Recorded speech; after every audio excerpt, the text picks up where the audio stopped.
Done. Hey everybody, welcome to Wrestling Fans Insights Wednesday Night Takedown, AEW Dynamite Space. My name is Carlos Estrada. I'm here with my co-host John. How are you, John? I am doing fair, I will say at best. So how you how are you doing, brother? I'm good. I had the day off today, so it's not too bad. But it's like raining cats and dogs outside right now, and it's windy and everything else. But again, Oh fuck, California weather. I'm not gonna. You're probably snowed in, so I shouldn't really complain. dude. We we are on day 2 of 5 day straight snowstorm here. So Yikes. yeah, it's not been real pleasant here in this state for the last few days, and it's not getting any better. So we're just gonna take what we can get. Hopefully after Sunday we should be seeing a calm down in the weather patterns. Hopefully. But if not, there could be a chance this may be the last you guys hear from me for a while. Oh, good lord. So, like, have you? So, I mean, I know you've been busy with life and work. Have you been Have you been keeping up with the product at all? But WWE and AEW. I have been doing my best. I will say I have not been able to watch everything. A lot of it's due to um, a lot of it's been due to my job. Apparently, I've got a really high task to take care of company wise, and I guess I'll just say basically it involves us being in a bit of a lawsuit, but luckily I'm gathering all the sources for my company in their defense. And Dang.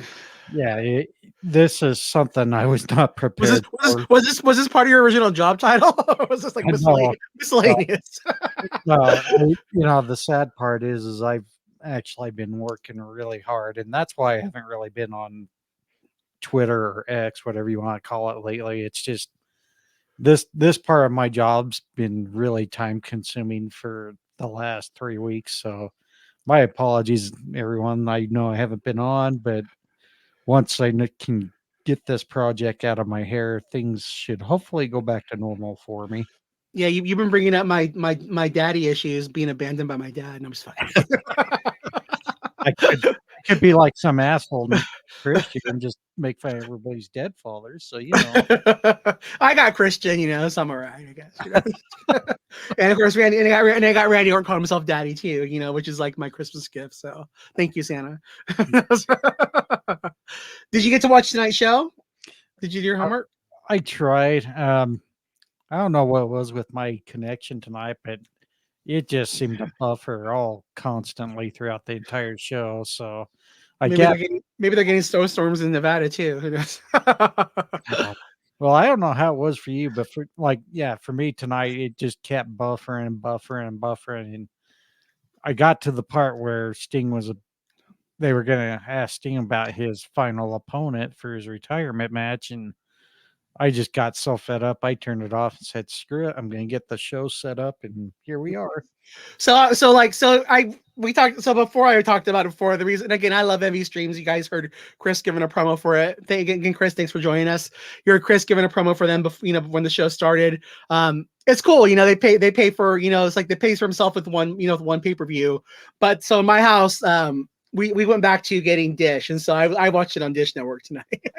So Uh, I didn't have to rely on, I had to rely on my Wi-Fi. I'd have to rely on MV streams. I got to watch it, on live, no, because no more YouTube TV, which I do miss having in my room, but no more having to worry about, so I got that, little privilege going again. So I'm pretty happy about that. So, yeah, it was a fun show. I sent a tweet out, or what is it? A post now. I don't even know if it's called a tweet.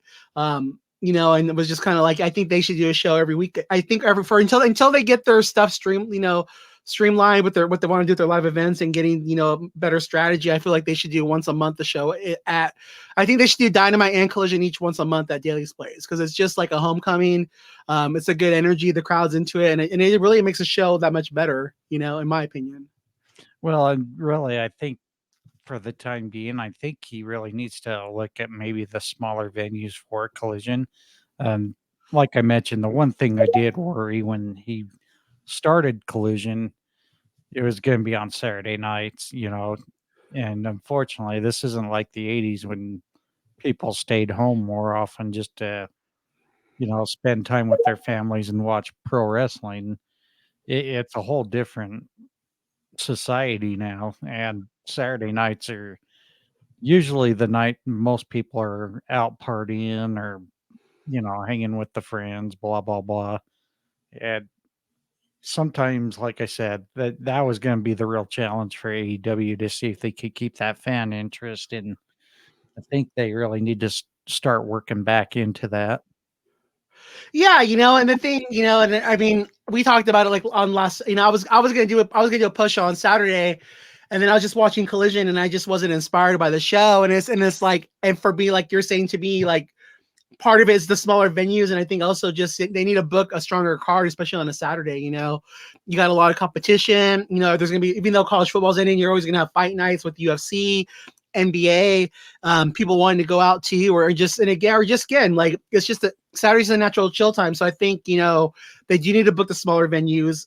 And then also just booking like a stronger card too, because it's what's going to keep people's attention going. Like again, we do this, so I'm going to watch the show no matter what. But I just wasn't. I respect what they're trying to do, like trying to build, some younger talent, but at the same time, you can't do like more than one match like that. If you're going to do that, you need to have like a strong opener, a strong middle, and then a strong closer. But you can't just leave the whole middle with just a bunch of developmental trying to boost talent, because it just doesn't flow well.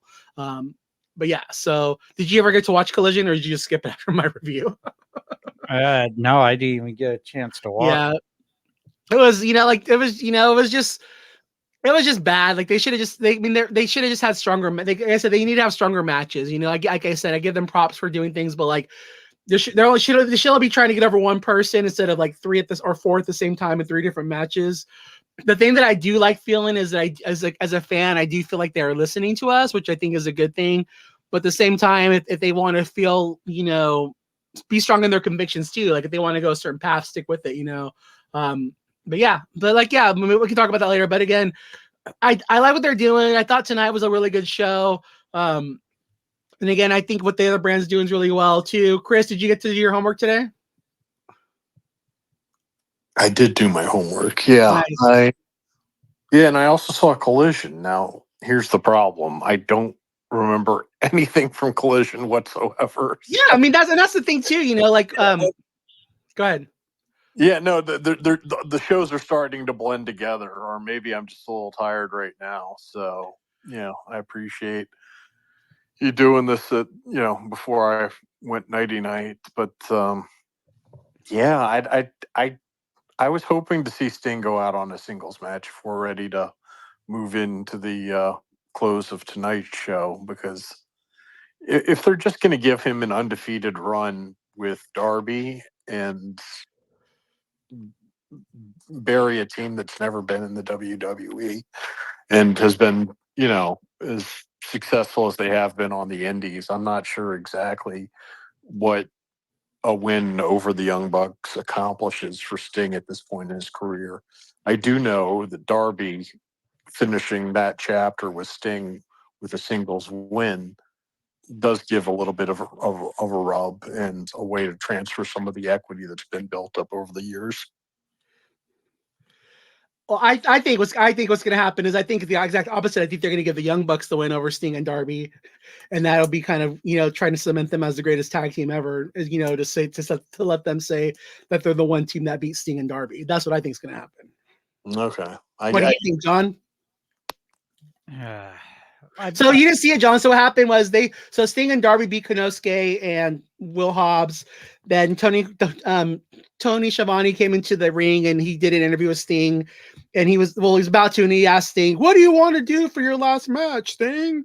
And then the Young Bucks came out looking like Bond villains. They shaved their facial hair, and they got one's in black, one's in white. And so they just kind of did a stare down with them. So obviously it's going to be the Young Bucks and them at Revolution. So what do you think is going to win that match? Or what do you think is the right call? Well, I think the match was the wrong call for one. I'm right there with Chris. It would have made more sense to have Sting in a singles match give the rub to Darby Allin. But I'm kind of right there with you. I have a feeling somehow the Bucks are going to end up winning, but the problem is, what do they really gain out of it? I just don't see where the gain is. To me, the game would I was like, it should be Sting and Darby as the tag team champions, and I mean, again, and I know we just had a tournament vote up. What I would do is I'd also have a tournament to see who gets the challenge for the titles at Revolution, because I think that it'd be a good way to build to the tag team division with going from last week when Private Party came back. I feel like that's, and again, for me, like watching this from Daly's place, I mean, I started watching AEW in 2020.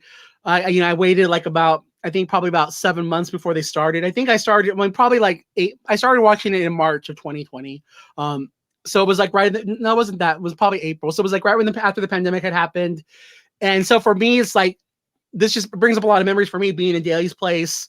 And also, tag team wrestling is what made me fall in love with AEW, and so it's like, for me, it'd be a good homage to go back to their roots, which is what they've been trying to do with this. That's kind of like, I think their new one of their new slogans, is like getting back to what made them. So for me, it would be cool to like have them as tag team champions and have the Young Bucks earn that shot, and then have them beat them for the title, make it mean something more. Like the match with nothing at stake really doesn't make any sense to me.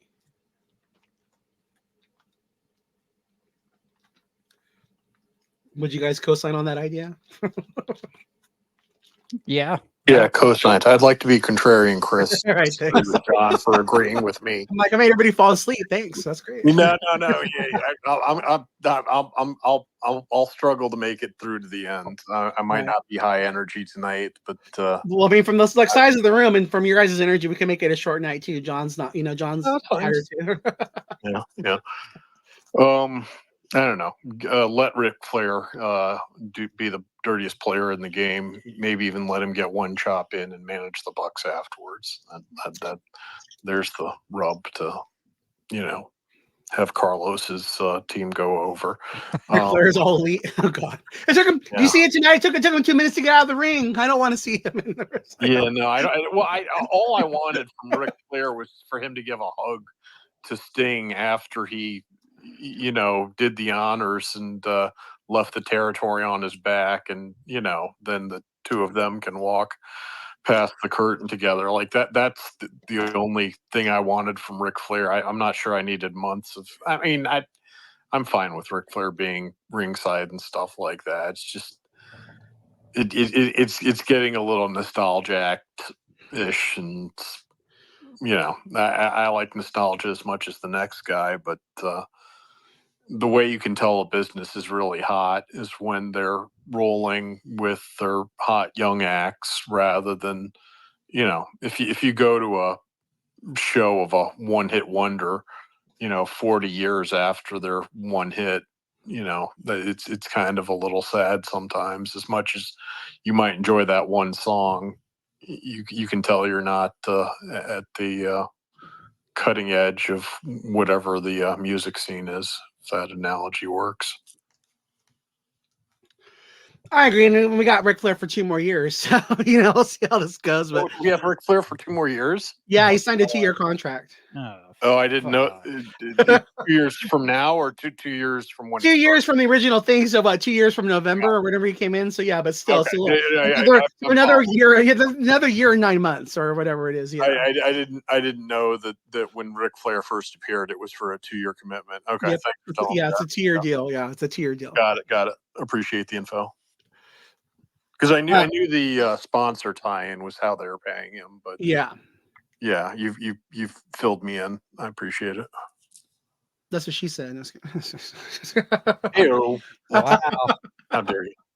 Like that guy said that too. That's the worst part. Hey, you always go for the punchline. Like I was telling Chris one day when he responded to one of my posts. I'm like, you had to go for the punchline, right? Because it was doing the D back of a shirt or whatever. I always gotta go for the punchline. Come on now.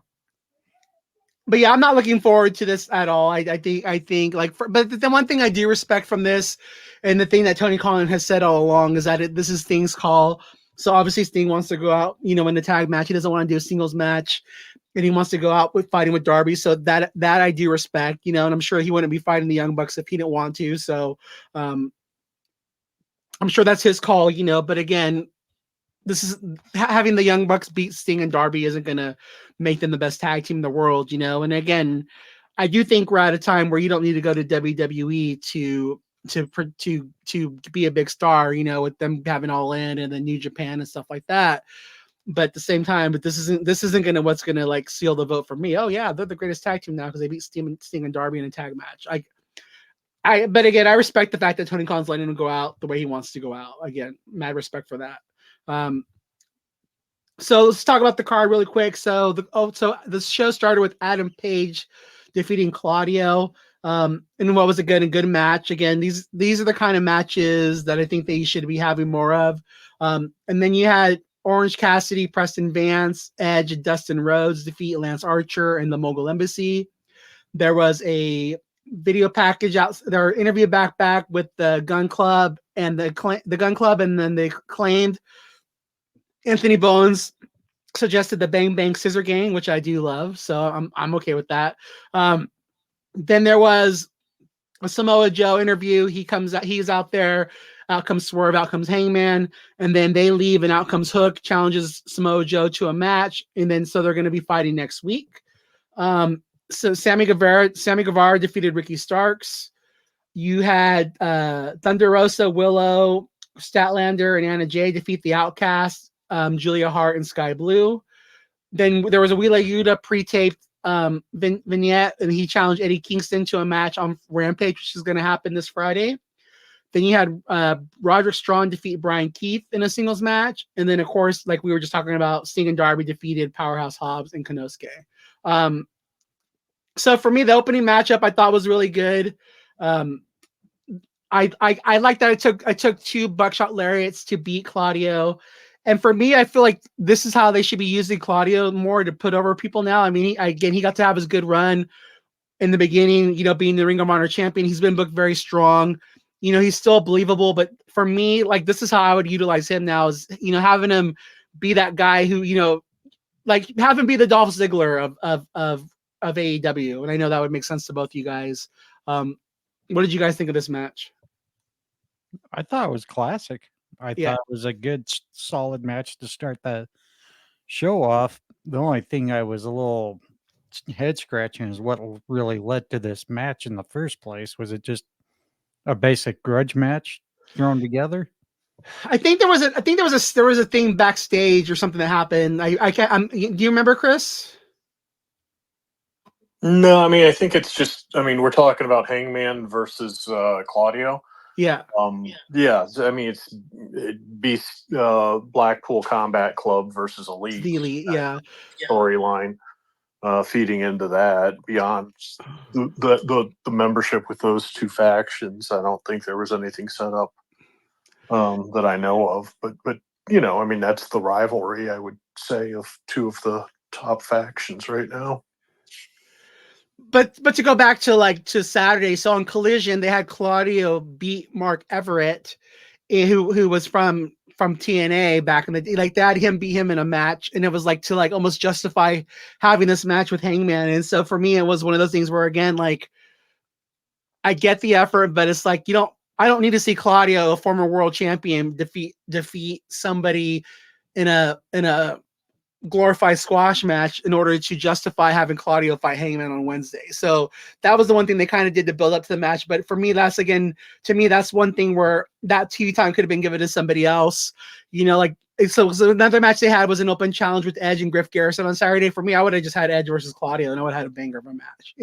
But again, because there was another match too where it was like they put over developmental talent too. It was just a lot of developmental people on Saturday. But that's, to me, again, where it's like, I don't need to see Claudio win a match from over a glorified jobber to justify having a match with Hangman Page, with, like Chris said, where these guys have been feuding all last year, and Claudio's a former Ring of Honor world champion. So that's one thing with the booking that I would change. Do you guys have any other thoughts about that one? I don't have as big of a problem with the booking.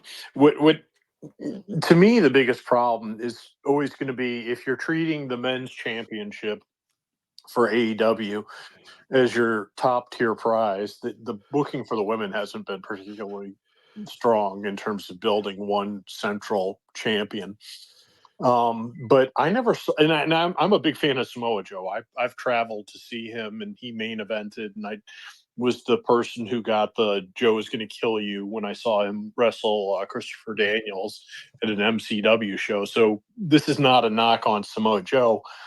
What I'm saying is, in terms of the build for a title change, I can see CM Punk winning the Royal Rumble, and I don't know if he's going to beat Seth Rollins, but that's kind of the excitement. You seem to think that's going to be booked on night one. I think that's a good prediction.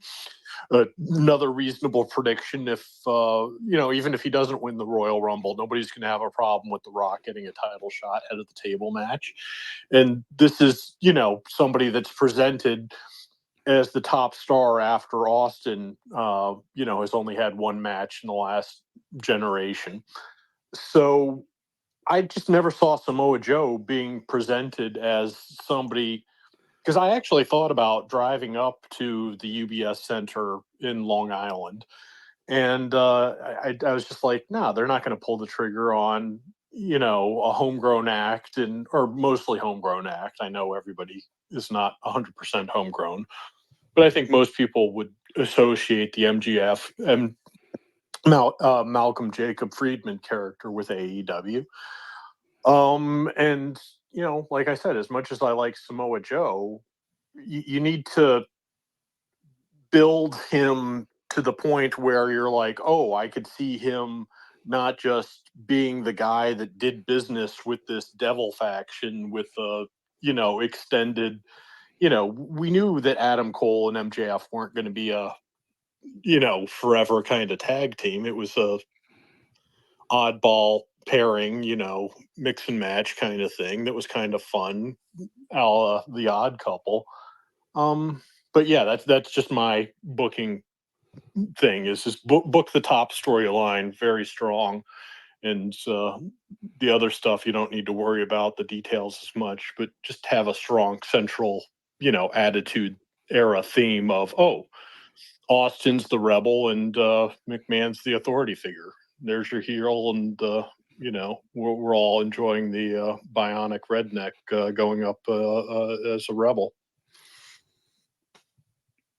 Any thoughts on that, John?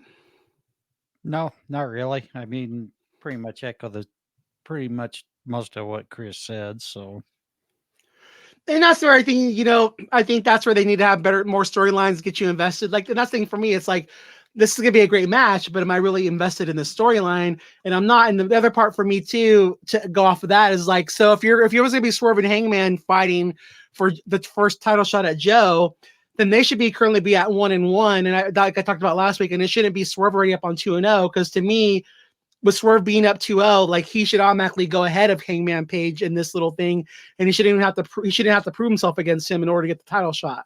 So if this is the way they wanted to go, with those two trying to vie for who's going to be the first one, again, it should be 1-1, and it shouldn't be 2-0 Swerve. I agree with that. It didn't make sense to me why Hangman is in the picture. No, exactly. I mean, it really, if you really wanted to make that story legit, it really should have been 1-1. But to me, Swerve has that lead spot. Mm-hmm. However, I want to say Swerve and Hook really should be the ones fighting for that number one contendership based on their records as well.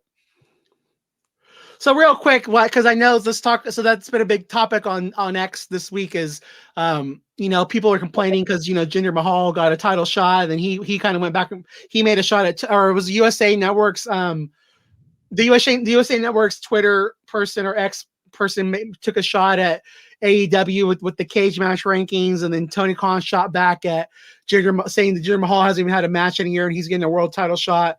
And then, they're trying to say Hook doesn't deserve. What did you guys think of all that stuff? Or did you guys even know that was going on? I just ignore the bullshit. Yeah. Here's my thing.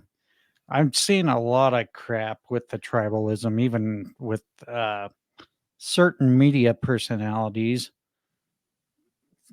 One that kind of really baffled me because I thought she liked both companies, but she sure doesn't seem to be holding that lately and has followed the trend of not liking a particular big name in AEW right now. But yeah, I'm just so fed up with the whole AEW's poking WWE and WWE poking AEW.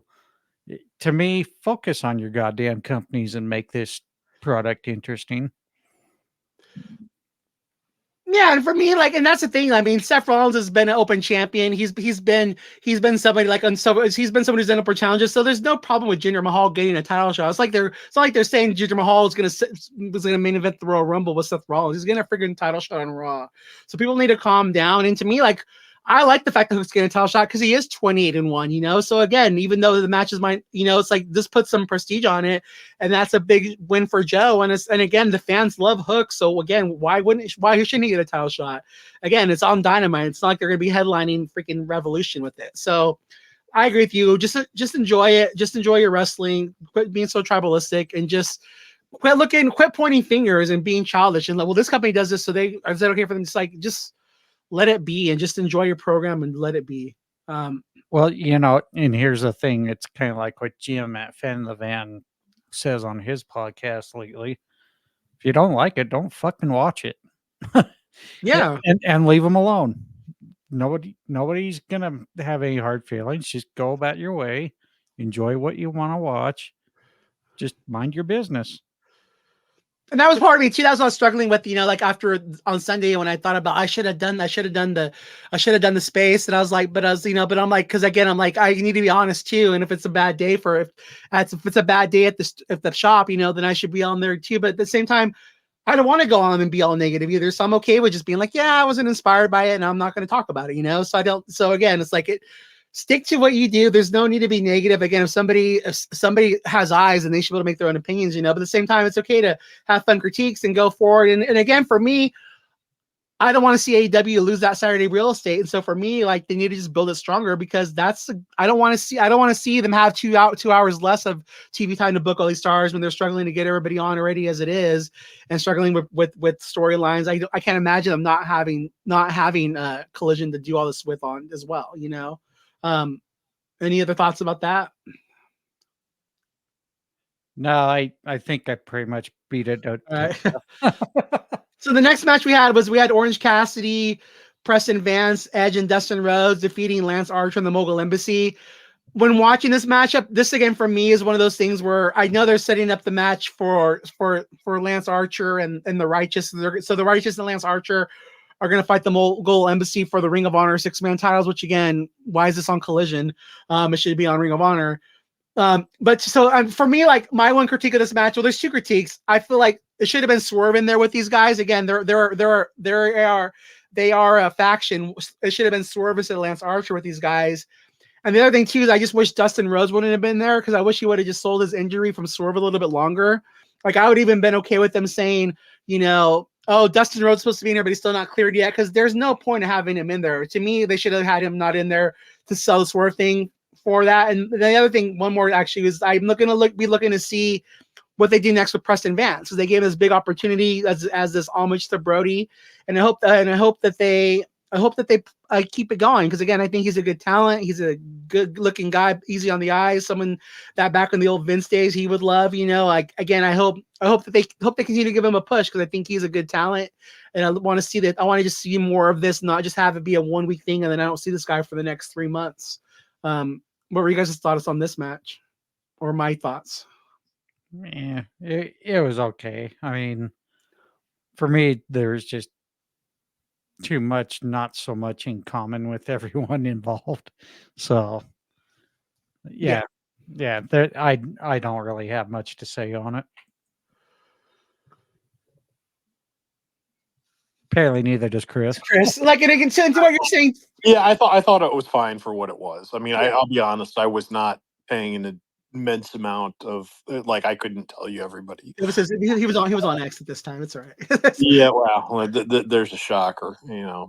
But I mean, but that's part of, you know, that for me, like that's hard, you know, like for me, like again, we all use X a lot, and so like that's for me is how like my wrestling time. So that's how I measure a wrestling show. Is like, am I going to be watching the match, or am I going to be on my phone, answering posts, and so again, it doesn't get my attention, and for me too, I was watching it, but at the same time, I was posting too, because again, there was just really no stakes in it, and so, but again, I like Brian Cage and them, but again, I already knew their team's going to take the loss, so I don't really want to watch it. What do you guys? And then what do you guys think about the whole Bang Bang Scissor Gang thing? Do you guys want to see them as a faction? That actually does interest me, because then you've got the whole gun connection. Yeah, that actually does work for me. I would like to see how it would play out. I'm not so sure it'll be a winner, but at this point, what the fuck? Give it a try. I mean, I'm like that too. Why not see it play out? It gives them guys something to do. And again, for me, if they're gonna do this, I eventually want to see the Bullet Club Gold turn on the Acclaim and take the trios titles off of them. So temporary truce just to get the titles off of them would make sense to me. But why not? Yeah. But at the same time, then they need to be fighting with the what is it called, the Undisputed Kingdom. Oh, the Undisputed Kingdom. So again, you need to put these guys in a match with them and have them feuding, and not just have it feel like, so again, we're there because I didn't really feel that passion from them this week from like when they came out, like it should be about the Undisputed Kingdom, right? It's about that. And they're just being, hey, let's all hang out and go play laser tag together. It's like, no, it needs to be more blood and feel more of that anger in the thing. So again, I think we kind of gave our thoughts already on the Samoa Joe, Hangman, Swerve thing, so I'm gonna move past that. The next match we had was Sammy Guevara defeating Ricky Starks. My one takeaway from this matchup is I think Ricky Starks is counting down the days till he goes to WWE. Again, I love Sammy Guevara too, though, so it's a hard match for me. But I feel like this kind of match just shows you who Tony values more. But at the same time, I do think that Ricky and Big Bill will win the war on Saturday. Whether the stuff that happened with Jericho, again, there's no proof of that. It's been a big mess, but I just don't see them putting the titles on those guys when he has all this stuff going on. What were you guys' thoughts on this match? I thought it was pretty decent. I'm not going to really say that I see a real big chance for Jericho and Sammy to take the championships. I think I would rather see Big Bill and Ricky keep the belts, but like you mentioned, I think Ricky is counting down the days and he's going to move on. And I think Tony Khan knows that too. And so I think it's one of those things where you keep him hot to have him take losses. So I think that's all you're seeing is, like he stays hot enough to get the wins, because even like with them winning the titles, that was FTR's idea. That was a last minute decision. And so for me, I feel like it's one of those things where you keep him hot enough to put over guys over, but I definitely, like I said, I think he's counting down the days. Over. Oh, sorry. Go ahead. No, go ahead. No, I was going to say too soon. That's what she said. So. Over bit. Yeah. Premature. Yeah, Carlos said it too quick. Yeah, no, that's my fault. Sorry for ruining the joke. My bad. Bad monkey. So the next matchup we had was Thunder Rosa, Willow, Statlander, and Anna Jay defeating the Outcasts, Julia, and Sky Blue.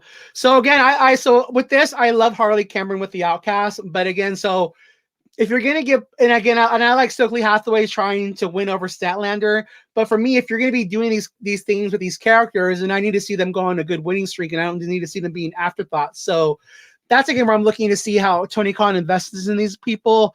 I do like that they got all their entrances. I do, it was like I joked even on X, I was like, oh, they all got their own entrance. I'm going to count this as 2 win matches this week, a win for Tony Khan, because it was a good chunk of time that was dedicated to the women. I thought that was good. And then I kind of knew with Anna Jay winning the win, I'm like, this is, and then when they mentioned Julia staring her down, I already knew, this is because she's going to fight her at Battle of the Belts. And sure enough, what gets booked for Battle of the Belts, Julia versus Anna Jay. Which again is fine, but to me, like I feel like Battle of the Belts again you're asking for a 3rd hour on a Saturday. I just feel like it needs stronger matches. And again, if the other match is strong, then this can be the kind of middle of the ground one, because I do think the tag team title match is a strong match for that show.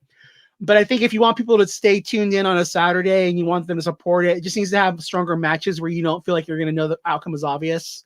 Again, why not just have Thunder Rosa go after it, But again, he doesn't want to give the losses yet. I like the effort. I do like that we got to see 8 women on TV tonight. Kudos for that. But like Chris was saying earlier, I want to see bigger storylines for these people. Not just you win a match, you get a title shot, but just just a fuse where I feel like I can't miss this. Like I want to watch this show. Did you guys have any thoughts about that match? No. Yeah, I actually liked the match. I thought it was not sometimes they give the women too little time to work with. I don't know if they just made the most of the time that they were given or if there was enough star power in the match, but I actually thought that there were enough moving parts that all 8 women seemed to contribute something to it. So I think that while the overall women's singles top championship could have a little bit more of a spotlight put on it for the 8 women match. They managed to get a bunch of television time to some deserving women tonight. So count me a fan. Cool. And we have someone. Thanks, Coach Larry, for joining us in the room. And you go ahead and talk. You have your hand up. Hey, what's up, guys? What's up, Chris? I actually was at the AEW Dynamite tonight. It's Nice. actually the first time I've seen it live. And it was actually really, really good. Getting to see some of the old guys like Jake the Snake, Ric Flair, Edge and Christian. And of course, seeing Sting, he literally came up in the stands and was wrestling. And I was like, oh my God, like full fanboy moment. It was really awesome. And he's talking about bringing, is it Collision? AEW Collision. He's talking about bringing it to Jacksonville on a Saturday, and I'm like, that'd be dope. I'll definitely go back. $25 for tickets, like you couldn't beat it. So did you not stay for Rampage, or did they tape it before Dynamite? No, so I was leaving because I have to go to work at 4:00 in the morning, and I was like, bro, I would love to stay, but yeah, I got airplanes to build tomorrow. So nice. People's lives matter. So yeah. I was like, I'll catch you the next time it comes. Did you just People Lives Matter, Black Lives Matter? No, okay. Yeah. No, sorry. BLM. All lives matter, damn you. Who Yeah, knows? shut up, Chris. But no, that's cool that you got to see Here's being an instigator. This is so Chris already. I can tell. No, he's cool. Coach is excellent. I've enjoyed him before. But yeah, no. And just a side note on, if you do have a chance to support live wrestling, AEW is not gouging people with their ticket prices. You're getting a good value. Especially if they do a taping for something afterwards. So sometimes it's not just the live television product that you're there for. I've been happy every time I've paid for an AEW show that I've gotten more than my money's worth. Yeah, the only thing I will say is it was Tony Khan, I think, was really fucked up. Like I think he was drunk or on something else when he was talking in between. I was like, Tony, this is not a good look, my guy. Like there was something going on. Uh-oh. Yeah. I think he had a little fun, but it is what it is. But was he saying yeet? Was he going yeet? No, just kidding. No. Yeet, like No. some Jesus lines. Yeah. No, it was good, man. The girls that came out, like it brought me back to the old school, like when I was a kid watching it, and it was really nice. Like seeing the young kids that are coming up, like the Hook kid. Like I didn't know he was 21 years old. I didn't know that the girls champion was 21 years old. I'm like, man, like it's crazy. So, Coach Larry, so do you live in the area, obviously? So what made you decide to finally go, like, for the first time? Because they've been there plenty of times already. So what made you finally decide to support the product? Well, I've always I've always watched wrestling. Yeah. But it was one of those like, okay, I don't have ball the next day. Like we're in the off season. So I was like, hey, like it popped up on my Ticketmaster and I was like, shoot, let me see how much it is. And I was like, $25. I was like, that's cake. Like, hell yeah, I'll go. And I sat in 206 in Daly's Place, which is, I mean, the venue for concerts alone is just phenomenal.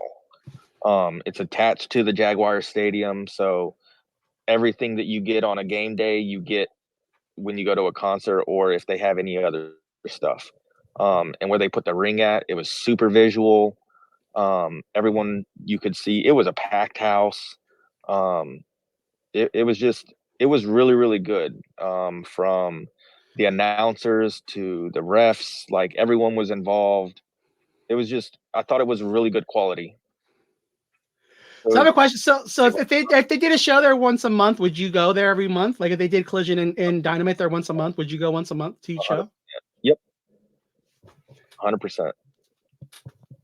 So are you listening, Tony Khan? So because that's something that I feel like right now, because with their live events, like they've been trying to go in bigger venues and they've been doing all this different stuff. And so like for me, like Jacksonville is like home cooking for them. So again, like you said, it's right there. I'm sure they don't have to pay to even use the building, you know? So to me, like, I think until they get their stuff streamlined, I feel like they should totally do like one Collision and one Dynamite there a month, because as a fan too, like watching it on TV, it's more enjoyable just because I can tell you guys are having a good time.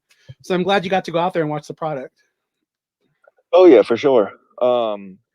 But I just wanted to pop in, see you guys, talk to y'all for a little bit, you know. So it's always good hollering at you, Chris. Hope you're doing well, my guy. Thank you, my friend. Appreciate you coming, Coach. Hey, no problem. But y'all have a great evening, and I look forward to talking to y'all in the future. Sounds good. Again, thank you for sharing your experience with us. Appreciate it. Yeah. It's nice of you to check in when you've got work early. Oh yeah, for sure. Y'all have a good night, y'all. All right, you too. Good night.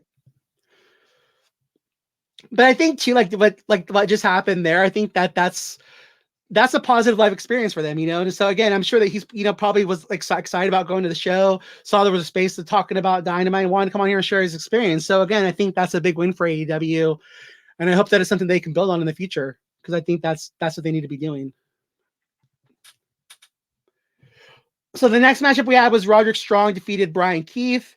You know, just so Tony Khan knows, if you book Bryan Keith one more time, you have to give him a contract. So that's part of the IW season written rules, you know. So just all joking aside, the guy's killing it. You know, he's someone who came up in Booker T's school, Reality of Wrestling. And I think the fans really like him, you know. So again, he did his job here, again, feeding into Roderick Strong. That was another match on Collision that John, they had this last week. That's what it was. It was the Kingdom fighting the Kingdom fighting Bryan Keith and Commander in a proving ground tag team title match or tag match. And it was like, I never knew that Bryan Keith and Commander were a tag team. And so that's, for me, was just the wrong booking, where they should have had like another tag team from ROH, or, you know, like what's their name? Like Bear Country, if I forget their names are, having those guys, or, you know, having like the Infantry fight those guys instead of like a random tag team being put together fighting in a proving ground match. Made no sense to me. And that's where I would have had like a Bryan Keith fight, you know, a Claudio, or, you know, or a Adam, or, you know, Adam Edge. I'm having a brain fart here for a second. Adam Copeland. Yeah, Adam Copeland. Yeah. You mean Corner? Yeah, Corner. Yeah. Or what was his other name? His name, Sexton or whatever. What was his other name that he started with? Wasn't that like something Castle? Stenton something Castle. Castle, I believe. Yeah. But again, the Conquistadors. So the Conquistadors too. Yeah, the Conquistadors. Maybe they can bring that back. Yeah. But I mean, again, to me, like, it's one of those things where too, it's like, it's almost feeling like they're a bigger deal than the world champion. So to me, like, I'm thinking maybe it should have been the title on Wardlow instead of Samoa Joe. But again, I feel like they're already losing their steam, if I'm being honest. But at the same time, I do like they're being given TV time. Do you guys have any thoughts about that? Damon Stryker, Conquistador Uno, Adam Impact, and it was Christian Hardcastle was the names that I'm going through in my head. Yeah, no. As far as the question you asked, though, that was, I'll be honest. The whole United Kingdom took so long to cook that Roderick Strong, while I think he's a strong technical wrestler, maybe I just don't know his opponent well enough. And I mean, Booker T's got a good school, so maybe I should have paid more attention to it. But I kind of tuned that one out. Yeah, no thoughts from me. Sorry. And my other thought too is, again, if you're gonna have them go after the Acclaimed and daddy ass, and you're gonna have them feuding with the other guys, then they shouldn't be saying that. They shouldn't be saying that Roderick Strong is trying to go after the international title. It should be Roderick Strong and the Kingdom want the trios titles, and then let Wardlow go after the international title. So again, for me, it's just one of those things where it's just not clicking. And again, there's just those little things that would make it more interesting, but having them go after titles that they should be going after the Acclaimed. That's if they know the Acclaimed are coming after them, and they should be saying that we're going to take your titles off of you. That would just make more sense to me. And then we talked about it a little bit already, but Sting and Darby defeated Powerhouse Hobbs and Konosuke. Again, I do like seeing this matchup because, again, I like seeing Powerhouse Hobbs and Konosuke take a loss, and it's not necessarily them in general, but this is just the kind of booking that we need more from Tony Khan. And again, this is what I was talking about before. You had a strong opener, you had a strong middle match, and you had a strong closing match with guys who, again, even though I feel like Adam Page is going to defeat Claudio, I could easily saw Claudio defeating Adam Page, but with the Sammy and Ricky match, and then with this matchup, I had a feeling Sting and Darby were going to win, but at the same time, I didn't really know who was going to win.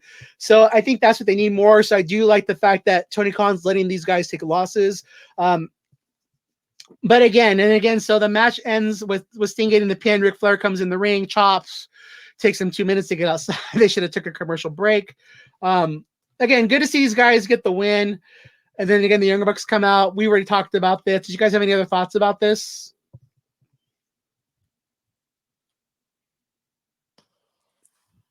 Yeah, I just don't think that a retirement match should be a tag match with partner. No, it should be a single again. Yeah, I mean, I get that Sting wanted to come back and do tag matches and trios matches, and he's done a whole lot of creating a streak, and he'll be a main event when they go to North Carolina for Revolution next year. And it'll. I'm still thinking about going down to the Carolinas to see. It's in Greensboro, right? Yes. Yeah. So I've got family down in. Actually, no, I take that back. I had family in Greensboro. They're dead, but maybe. Jesus. Yeah. Don't let Christian know when I'm that. tired, I tell the truth. I have connections to Greensboro, but then it made it sound like, I'm going to crash at my, I bury the bodies in the backyard, so I stuck at the house. I can crash in. That's nice. Yeah, don't. It's just a recorded space. Let's just kidding. Not only is it recorded, but we're live on 4 platforms. So. Yeah, we're on 4 platforms. Oh, 4 platforms. I didn't. Yeah. Pornhub. No, just kidding. Not Pornhub. Oh, but I think we should go after that title. Like the Smacking It Raw. I think we could be the #1 podcast on Pornhub. If we wanted to. I'm just saying. I think they pretty well earned that after listening to them each and every week. So they're funny. Yeah, I love that show. The Spitter Swallows. Yeah. Yeah, they get a little wild there. Oh yeah. Shout out to the Smacking It Raw podcast, by the way. Yeah, if you're listening, Vince, I just want you to call me and talk dirty to me, please. Thank you.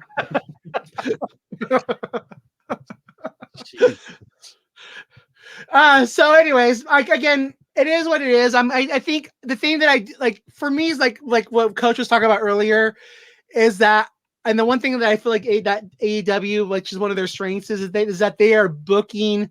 They book for the live crowd, and I think that that's one of their strengths. So even as somebody who we've all gone to a show, so I feel like it is a brotherhood. So when I'm watching the show, I can feel an appreciation because I know that they're booking for the live crowd. And so for me, seeing the crowd having a good time, the fact that, again, for me, I feel like Sting should be on every show. If he's willing to wrestle, let every fan get a chance to see Sting one more time. So again, that for me is a big win. The fact these fans got to see Sting again, listening to Coach's excitement, like taking him back as a fan, like he was like talking like a little kid about having Sting come out into the crowd. Like that's the magic of pro wrestling, and I feel like that's something that they do really well as one of their strengths. And again, you can not like the Young Bucks, but you cannot say that they're not a good tag team. And I think that, especially with Kenny being out and MJF being out, I like seeing them come back, because for me, if they wanted to come back, I would be, questions why they're EVPs. And again, it's been rumored they're not EVPs anymore, but these guys are a cornerstone of AEW.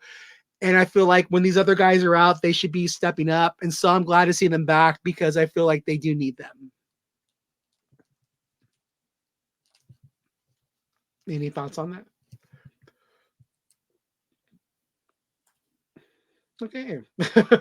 Apparently not. John, I mean, on the one hand, I mean, I'll end up repeating myself.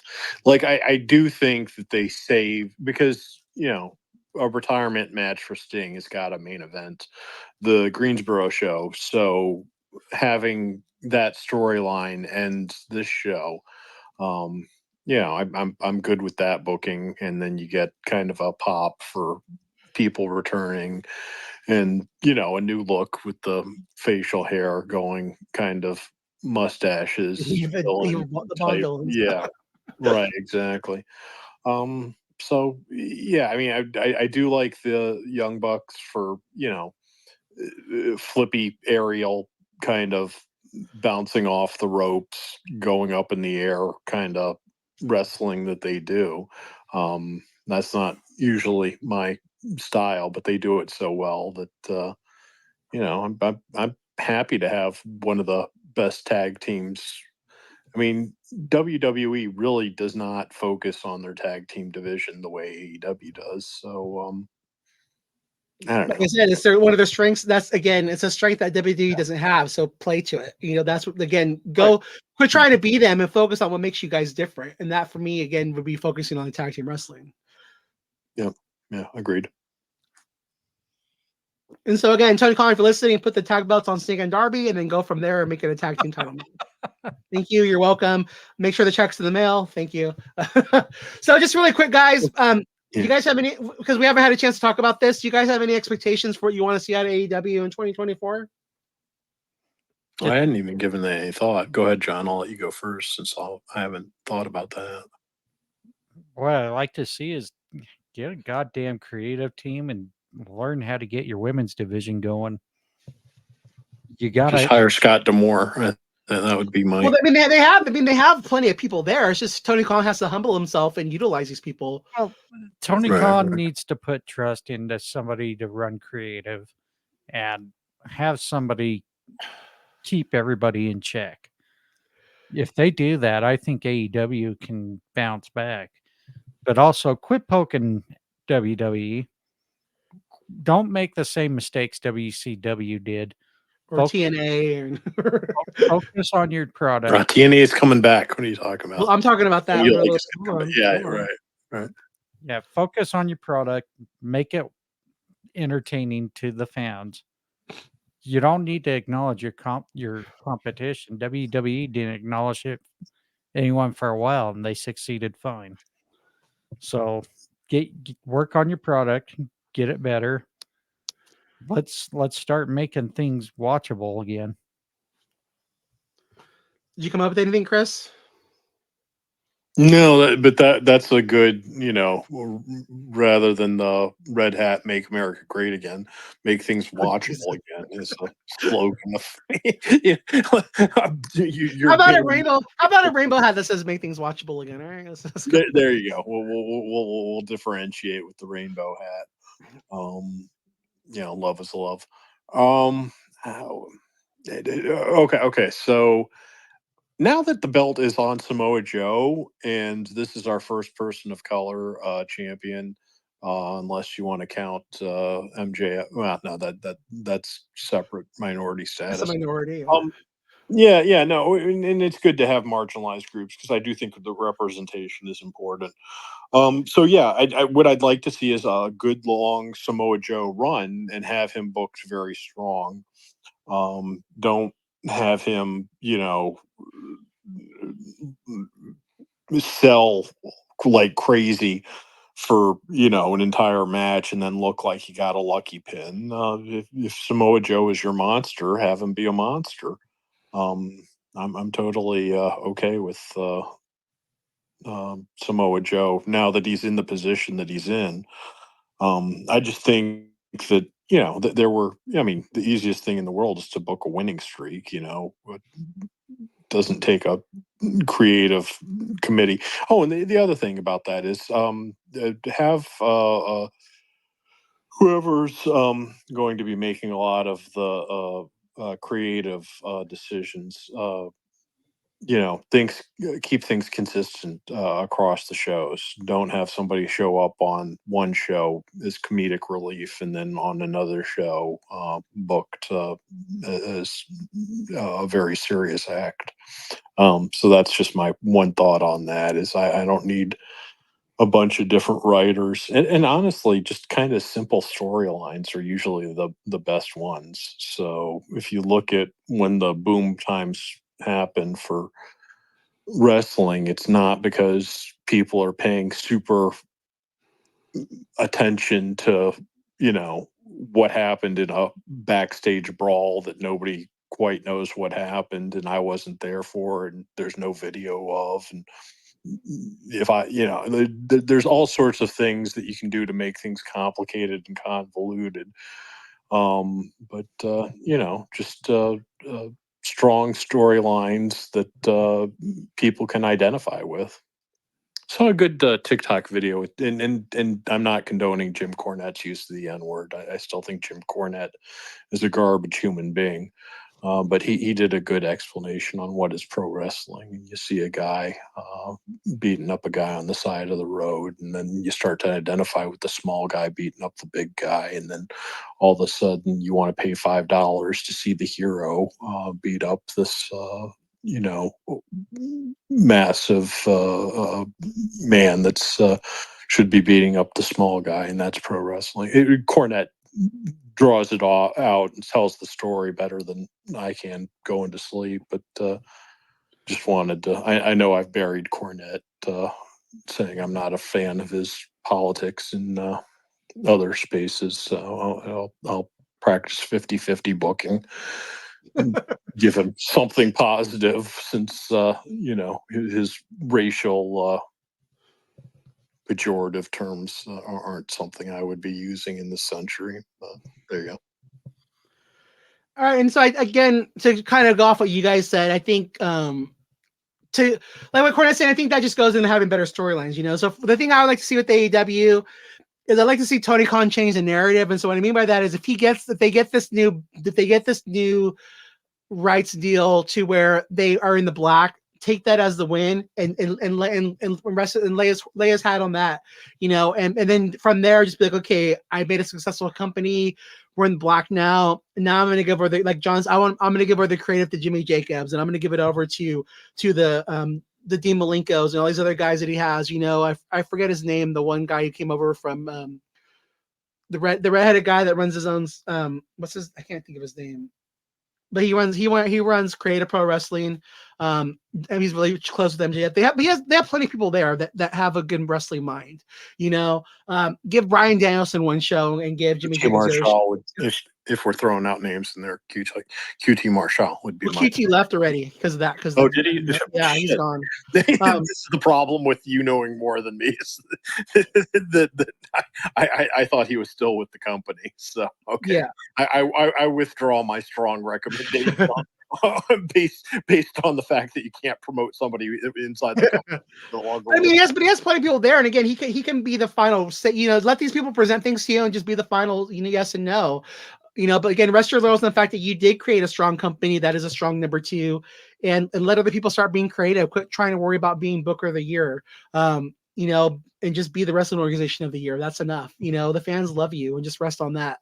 The other thing I want to see is if they get the new TV deal, then do a roster split, so that way we have better focus on, have the TBS champion on Collision, have the AEW champion on Dynamite, have Eddie Kingston as the champion of of Collision with Ring of Honor over there, and have the AEW World Champion on Dynamite. You can still have the champion go from brand to brand, but just have consistent rosters. Because I think if you have the discipline of having set rosters, then you're gonna book it a lot better. And then just have Ring of Honor be solely on with Collision because they tape the same day, and then leave Dynamite for people from New Japan and AAA to come over. And then like you guys just said, I want to see stronger booking of the women, especially if they get Mercedes Moné. I want to see the women main event or pay-per-view. I just want to see stronger storylines that get fans invested, and just utilizing the roster better, and the main thing is just sticking to what makes you what your strengths are. So again, for me, that's utilize the AAA champion, have more lucha matches, and also just having the trios matches go off and be bangers again, and building the tag team division. That's what I really want to see out of them. Just focus on your strengths. Quit trying to be WWE, and just give us good wrestling, and just give us more storylines that we're invested in, and be what you were back in 2020 and 21. Real quick, I want to give a shout out. This Saturday, TNA is back, like Chris was saying, with Hard to Kill. I think I'll be watching that on Saturday instead of the AEW programming. With that said, and hopefully, get to have Chris, who was in here for a little bit, other Christopher, maybe see if he wants to do a show. But I think I'm going to do a post show for TNA, just to kind of talk about the new brand getting back. So we'll do that show on Saturday, barring any technical difficulties.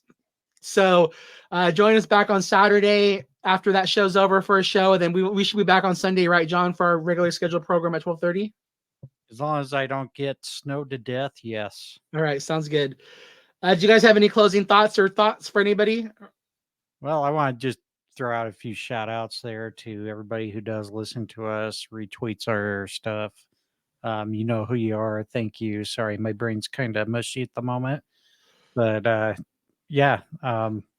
we had a really killer year in 2023, and we hope to keep continuing on. Many people see that I do post our rankings in Good Pods every other week, at least, if not once a month. And we've held up pretty good for a really strongly growing audio platform. So once again, thank you to each and every one of you. And we are part of the CJEP network. Thank you to all everybody in the CJEP network for supporting us and so forth, and just to any other wrestling podcasts that are out there. If you guys listen to us or hear us on here, if you guys want to collaborate with us, I'm open to doing that. I have a more open schedule than anyone else on the team. So I'm just throwing it out there. We love to, we want to build a strong network of just positive people trying to have a positive experience of the pro wrestling business. So if you're out there and you have the same thoughts that we do and you want to collaborate, let us know. You can send me or John a message, and you can get it to me. But we're just looking forward to a fun 2024 and just enjoying what's being put in front of us. I think it's going to be a really great year for wrestling, and I'm looking forward to it. Anything else from you, Chris? No, I mean, I do want to apologize to the people that you're thanking for sticking with us this long, but I really want to say that if you've listened this long and you're still listening, like, at this point, it's kind of also on you. Like, I know. But hey, this is an hour shorter than we usually do it. So again, this is a win for everybody. Well, that sweet, merciful release, the death that I'm longing for. I feel like I'm about to be old Yellard right now. Thank you. Yeah, well, I mean, we all got to go sometimes. So. Right. Right. Well, thank you guys for joining us. And with that said, we'll say it's over. Over? Did you say over? Nothing is over until we decided this was it over when the Germans bombed Pearl Harbor. The Germans? All right. For you guys listening